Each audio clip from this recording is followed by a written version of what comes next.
एक लड़का अपनी मौसी की लड़की से बेइंतहा प्यार करता था। इतना प्यार करता था कि वो उसे लेकर भाग जाता है और उससे शादी कर लेता है। लेकिन क्या होता है दोस्तों, कुछ समय बाद इन दोनों के बीच में कोई तीसरा आ जाता है और जैसे ही वो तीसरा आता है, तीसरे के आते ही हत्याएं होना शुरू हो जाती हैं। यहाँ पे एक हत्या नहीं होती बल्कि दो दो हत्याएं होती हैं। लेकिन उस दिन ऐसा हुआ क्या था कि इन दोनों प्रेमियों के बीच में कोई तीसरा आ जाता है और फिर दो हत्याएं होती हैं। और वो दो हत्याएं होती किसकी हैं? इन प्रेमी प्रेमिकाओं की या उस तीसरे की या किसी और की? दोस्तों, आज की कहानी से हम बस यही जानना चाहेंगे कि आखिर हुआ क्या था। दोस्तों, कहानी शुरू करूंगा उससे पहले मैं आपसे बस यही कहना चाहूँगा कि चैनल पे अगर आप लोग नए हैं तो चैनल को सब्सक्राइब कर दीजिए, ताकि रोजाना शाम को 8 बजे मैं आपके लिए एक सच्ची घटना की कहानी लेकर आ सकूं। नमस्कार दोस्तों, मैं गौरव शर्मा और आप देख रहे हैं गौरव शर्मा सफ़र। दोस्तों, आज की जो सच्ची घटना शुरू होती है, ये सच्ची घटना शुरू होती है कानपुर के चकेरी थाना क्षेत्र की फ्रेंड्स कॉलोनी से। दरअसल होता क्या है, 1 दिसंबर 2024 की रात को लगभग 8:30-9 बजे का समय होता है। तब संजीव गुप्ता 112 नंबर पे कॉल करते हैं और वो बताते हैं कि सर, मेरे घर के बगल वाले घर जो कि पुष्पा का घर है, उसमें से बहुत ज़ोर ज़ोर से चीखने चिल्लाने की आवाज़ें आ रही हैं, जैसे कि इस घर में कोई मारपीट हो रही हो। आप जल्दी से आ जाइए क्योंकि अचानक से ही उन आवाज़ों का आना बंद हो गया है। तो होता क्या है, तुरंत चकेरी थाना क्षेत्र के प्रभारी जो हैं अशोक कुमार दुबे जी तुरंत मौके पर पहुंच जाते हैं, पुष्पा के दरवाजे को खटखटाते हैं, लेकिन कोई भी अंदर से आवाज़ नहीं आती। जब ये क्या होता है, थोड़ी देर तक खटखटाते हैं, 5-10 मिनट बीत जाते हैं, तो क्या होता है, जो चकेरी थाना क्षेत्र के प्रभारी होते हैं अशोक कुमार जी और वहाँ के जो लोग होते हैं, वो इनके घर के दरवाजे को तोड़ते हैं। तोड़ने के बाद जैसे ही पुलिस की एंट्री होती है तो अंदर का नज़ारा देख के उनकी आंखें खुली की खुली रह जाती हैं। दरअसल जो इस घर की मालकिन थी पुष्पा, जिसकी उम्र 62 साल है, उसकी लाश ज़मीन पे पड़ी हुई होती है और उसके शरीर के हिस्से इधर उधर बिखरे हुए होते हैं। उसके शरीर का मांस गोश्त खूनम खून हो रहा होता है जगह जगह। अब पुलिस अंदर जाती है, अंदर जाके देखती है कि इसकी बेटी जो कामनी है, जिसकी उम्र 39 साल है, उसका सब भी ज़मीन पे पड़ा हुआ है और वो भी अपनी माँ की तरह से, जैसे शरीर के अलग अलग हिस्से अलग अलग पड़े हुए थे, ऐसे पड़े हुए थे। और पुलिस वहाँ पे एक शख्स को देखती है जो कि पलंग पे बैठा हुआ होता है। उसका नाम होता है दोस्तों जोसेफ, जेम्स जोसेफ नाम होता है उसका। वो पलंग पे बैठा हुआ होता है, गर्दन नीचे की हुई होती है और उसके पास एक चाकू पड़ा हुआ होता है, एक कुल्हाड़ी पड़ी हुई होती है। अब जैसे ही पुलिस उसे देखती है, तुरंत पुलिस उसको गिरफ्तार कर लेती है। अब इन दोनों की जो बॉडी थी उसको इकट्ठा किया जाता है और फिर पोस्टमार्टम के लिए भेजा जाता है, लेकिन परिवार का कोई भी सदस्य नहीं था, इसलिए बॉडी का पोस्टमार्टम नहीं हो पाता। अब होता क्या है, जो पुष्पा थी उसकी 2 बेटियां थीं, एक कामिनी थी, एक बड़ी बेटी और थी। पुलिस बड़ी बेटी को फ़ोन कर देती है तो पुलिस, जो बड़ी बेटी है, वो दूसरे दिन तक आ पाती है। जब तक पुलिस क्या करती है, जो जेम्स जोसेफ था उसको गिरफ्तार करती है और थाने लेकर आते हैं पुलिस वाले और उससे पूछताछ करना शुरू करते हैं। तब ये जेम्स जोसेफ बताता है कि सर, मैं बुलंदशहर का कोतवाली थाना क्षेत्र जो है काला आम, वहाँ का रहने वाला हूँ। ये क्या करता था दोस्तों, ये जो जेम्स जोसेफ है, ये अपनी मौसी के घर पे आया जाया करता था। ये पुष्पा जो है उसकी मौसी थी। तो ये पहले क्या था, बुलंदशहर से कानपुर अपनी मौसी के घर पे आ जाया करता था। तभी इसी बीच में उसकी बेटी कामिनी से इसके प्रेम प्रसंग हो जाते हैं। अब प्रेम प्रसंग इतने हो जाते हैं कि ना तो कामिनी इसको छोड़ना चाहती थी, ना ही ये कामिनी को छोड़ना चाहता था।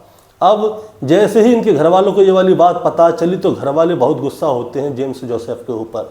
तो क्या होता है, जेम्स जोसेफ कामिनी को लेकर भाग जाता है। अब जैसे ही ये कामिनी को लेकर भागता है, इसके घर वालों को पता चलती है। घर वालों को पता चलती है, ये 2017 की बात है दोस्तों। 2017 में जेम्स जोसेफ कामिनी को लेकर भाग जाता है। अब जैसे ही घर वालों को पता चलती है तो घर वाले इससे अपना रिश्ता नाता तोड़ लेते हैं, क्योंकि ये एक हिंदू परिवार है। यहाँ पे मौसी की लड़की को भी बहन माना जाता है। नाम ईसाइयों जैसा है लेकिन था हिंदू परिवार ही। यहाँ पे मौसी की लड़की को भी बहन माना जाता है। तो जेम्स जोसेफ जो था वो अब कामिनी को लेकर अलग रहता था। लेकिन जो कामिनी की माँ थी पुष्पा, वो घर में अकेली रहती थी। अब अकेली रहती थी तो वही देखो, माँ का दिल तो पिघल ही जाता है बच्चों के लिए। वो क्या करती है, वो कामिनी को बुला लेती है वापस। वो उससे कहती है कि कामिनी ऐसा करो, अब जो भी है, अब जो हुआ सो हुआ, क्या किया जाए, तुम ऐसा करो वापस घर पे आ जाओ, तुम दोनों मेरे साथ ही यहाँ पे रहो। अब दोस्तों जेम्स जोसेफ और कामिनी ये दोनों क्या है, पुष्पा के पास आ जाते हैं और यहीं पे रहना शुरू कर देते हैं। जेम्स जोसेफ एक कैंटीन में काम किया करता था। अब होता क्या है, आज से लगभग 2 साल पहले क्या हुआ था, कामिनी किसी से बात करना शुरू कर देती है फ़ोन पे। वो होता है दिल्ली का कोई लड़का। अब जैसे ही जेम्स जोसेफ घर से जाता था, कामिनी अपने फ़ोन में लग जाती थी, उससे वीडियो कॉलिंग पे बात किया करती थी, फ़ोन में लगी ही रहती थी। अब धीरे धीरे करके जेम्स जोसेफ को ये वाली बात पता चल जाती है।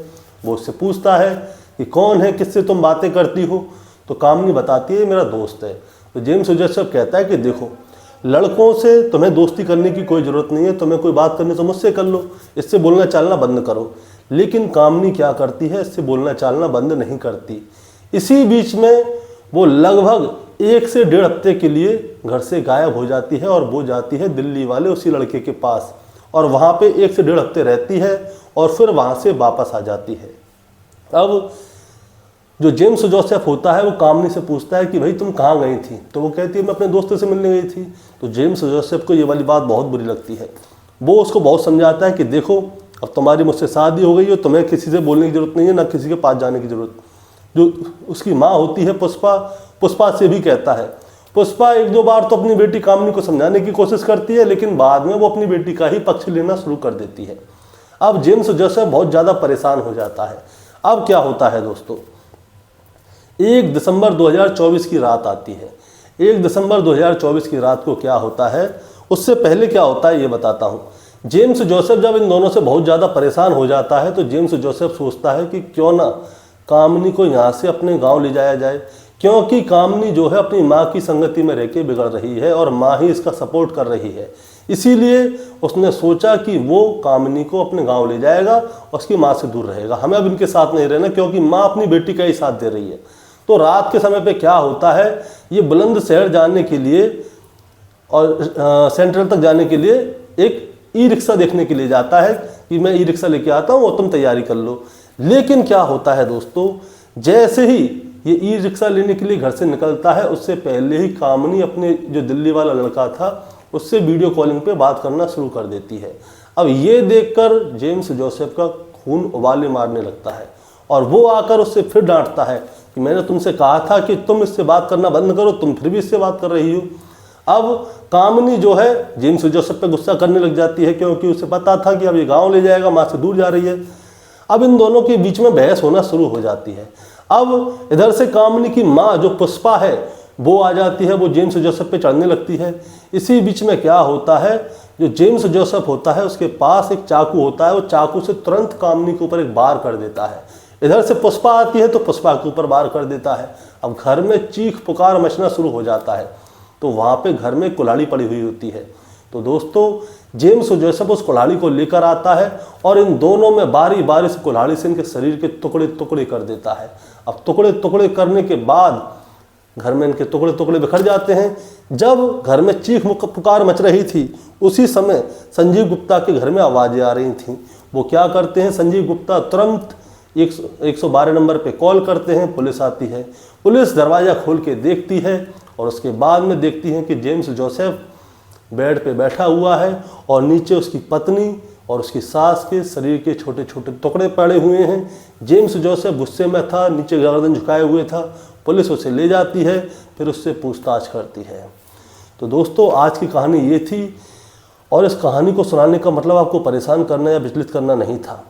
बस आपसे बस ये पूछना था कि आप बताइए कि जेम्स जोसेफ ने जो किया क्या वो सही था या गलत, या फिर जेम्स जोसेफ चाहता तो कामिनी को छोड़ सकता था, किसी और के साथ अपनी ज़िंदगी बता सकता था। वो कह सकता था कि जाओ, तुम्हें दिल्ली वाला लड़का पसंद है, तुम इसके साथ जाओ, मैं किसी और के साथ ज़िंदगी बिता लूँगा। क्योंकि जेम्स जोसेफ का कहना ये था कि मैंने इसकी वजह से अपने पूरे परिवार से रिश्ता तोड़ दिया, मैं भाग के आया इसके साथ, इससे शादी करी इसी की वजह से, और आज ये किसी और से बात कर रही है। दोस्तों आपका क्या विचार है, आपकी क्या राय है, आप जरा हमें कमेंट में बताइए। चैनल पे नए हैं तो सब्सक्राइब करके जाइए ताकि रोजाना शाम को 8 बजे मैं आपके लिए एक सच्ची घटना की कहानी लेकर आ सकूं। नमस्कार।